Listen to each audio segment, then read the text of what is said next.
The first war crimes trial since Moscow's invasion of Ukraine gets underway today in Kyiv. Ukrainian prosecutors accuse a 21-year-old Russian soldier of fatally shooting a 62-year-old unarmed civilian. If convicted, the defendant faces a life sentence. It's just one of thousands of alleged war crimes that have been documented so far. Our regional correspondent Gulliver Cragg has the latest from Kyiv.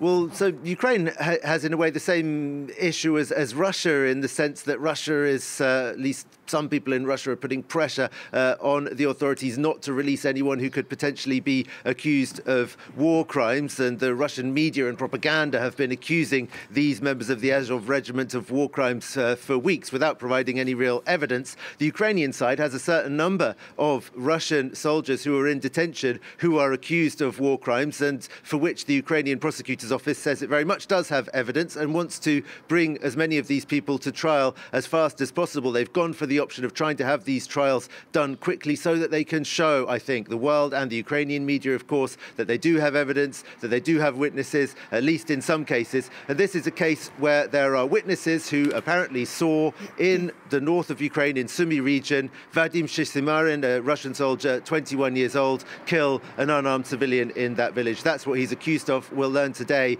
what his defense and what his plea is going to be.